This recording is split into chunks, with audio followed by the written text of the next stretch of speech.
Hi there, welcome back to my channel. This is Sandy Freshie and I'm here with another video. Before we get started, I just want to make sure to remind you that if you like this video, if you find it helpful, go ahead and like it, share it with anyone that you think would benefit, and if you're enjoying my channel, I invite you to subscribe and hit the little bell so that you're notified of the videos as I upload them.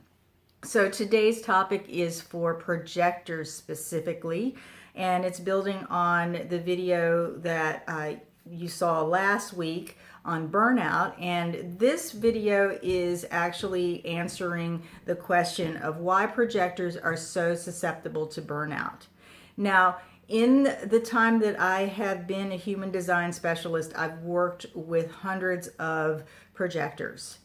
And I am a projector as well, and I've lived the burnout experience, and I really feel that I understand the burnout experience and what it takes to recover and what the dynamics are for projectors from the inside of my cellular structure out.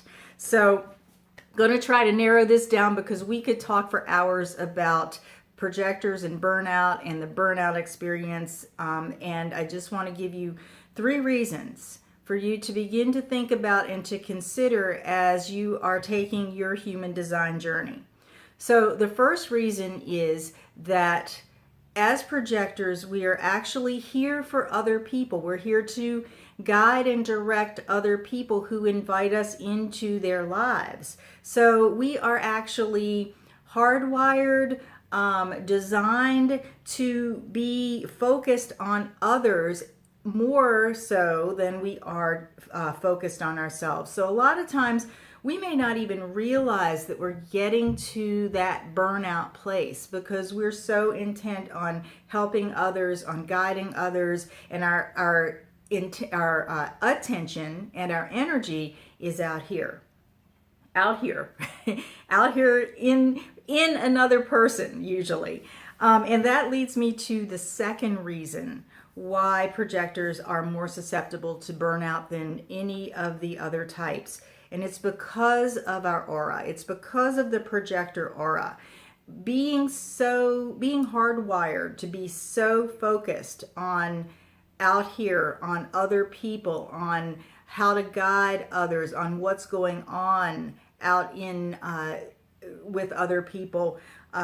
It's because our aura is so deeply penetrating into others or into the things that we're giving our attention, and we're designed to absorb the energy of others so that we can know what they're about and guide them as needed. So it's a superpower to be that into another person, to be hardwired to be that into another person. And it can also be a detriment if you're not managing your energy correctly. So be aware of that, my dear projectors, that you're always, when you're focused on someone or something else, absorbing that energy. And that's where strategy and authority are really going to preserve you. And help you to cultivate the kind of awareness and discernment that you need to be with the right people who have the right energy, that aren't going to drain you. And that's part of it, that to be among the right people where you're absorbing and you're consuming an energy that is really correct for you as opposed to something that's detrimental for you. So number 1, we're naturally focused on the other. We're hardwired to be focused on the other. Number 2, we have these deeply penetrating auras that absorb energy into our system, and it needs to be the right energy.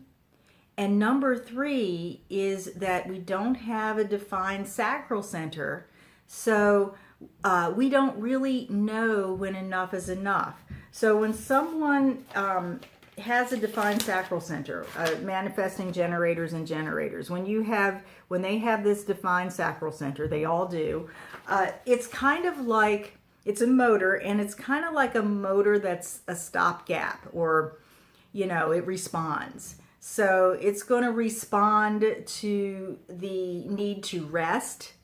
And if you've ever observed a generator, a manifesting generator who's really kind of in the flow and aligned with their sacral response, you can watch them just stop and rest. They know when to rest.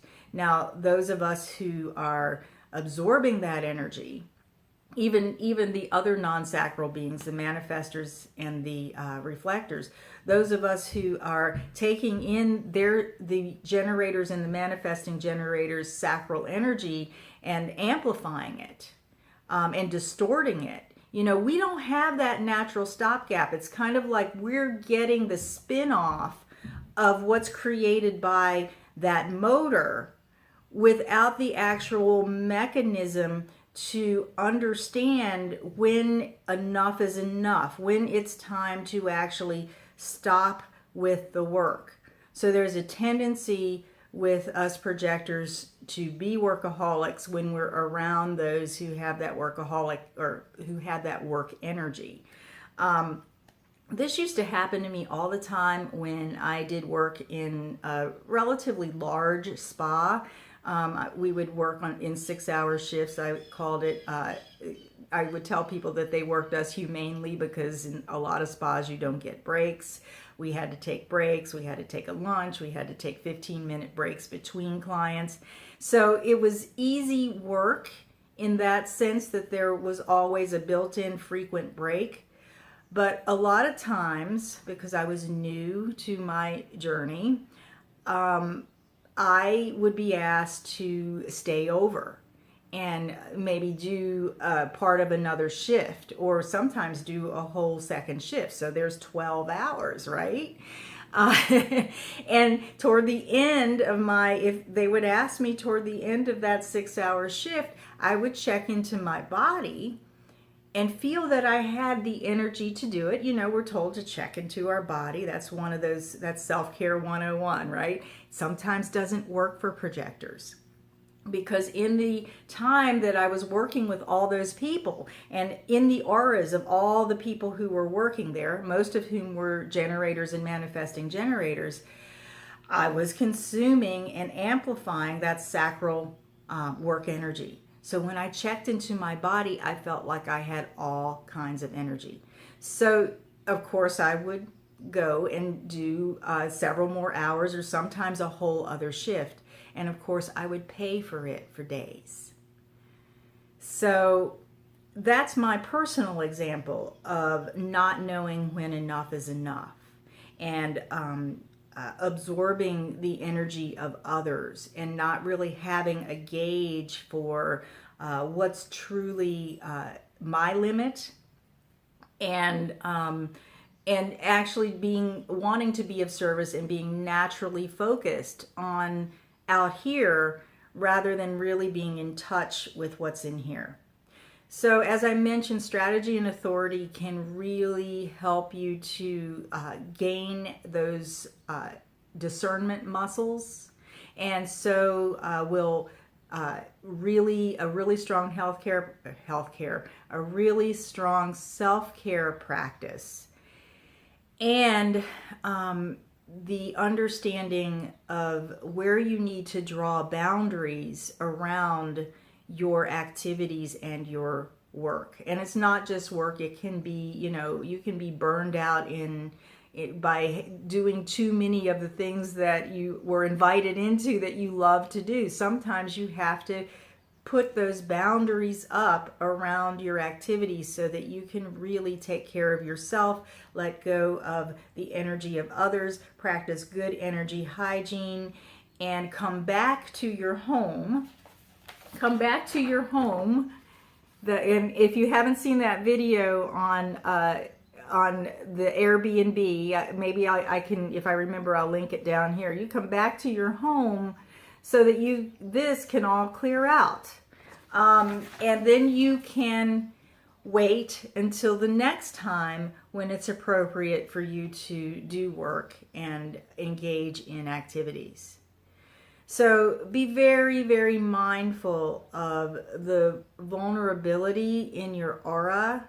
Even though it is so powerful, probably the most powerful of all of the aura types. That's my personal bias. I feel like we projectors are very, very powerful with our energy, and less effort is often brings more results. So I'm going to leave it at that.